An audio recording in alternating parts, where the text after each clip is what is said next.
Le leader du Social Democratic Front, SDF, Ni John Foody, a été libéré ce samedi après un bref kidnapping, qui aurait été perpétré par des présumés combattants séparatistes ambazoniens.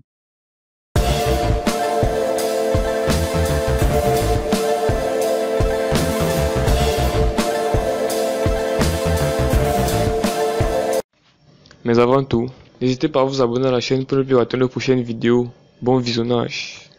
Ni John Foody a été enlevé le matin à Wainama alors qu'il dirigeait une délégation partie pour enterrer l'honorable Joseph Banadzem à Kumbo. Il a été brièvement interrogé par ses ravisseurs avant d'être relâché, a indiqué une source.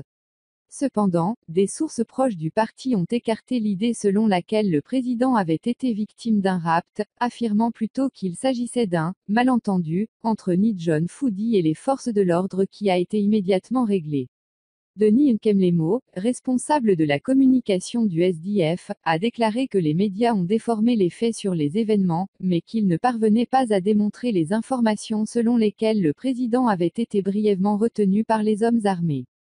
Par ailleurs, le responsable de la communication du SDF a rassuré que Ni John Foody se porte bien et qu'ils sont tous arrivés à l'église avec la dépouille de l'honorable Joseph Banadzem. Avant le départ du cortège à Kumbo, une messe en l'honneur du député disparu a eu lieu ce matin dans la résidence du président à Ntarinkon, à Bamenda. À en croire certaines informations, John Foody aurait promis de diriger la délégation partie pour enterrer l'honorable Banadzem à Bui, sa localité natale, et ce malgré les menaces des séparatistes.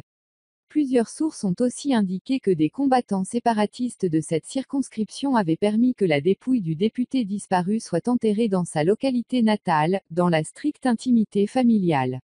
Cette permission avait été soutenue par une interdiction formelle de voir des étrangers dans le village à cette occasion.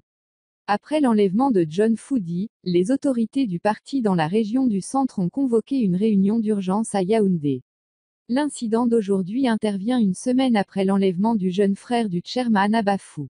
Ce dernier jusqu'ici demeure toujours en captivité en attendant le paiement d'une rançon de 6 millions de francs CFA qui avait été demandée par ses ravisseurs. Si vous avez aimé, n'hésitez pas à vous abonner à la chaîne, à liker et laisser un commentaire, merci.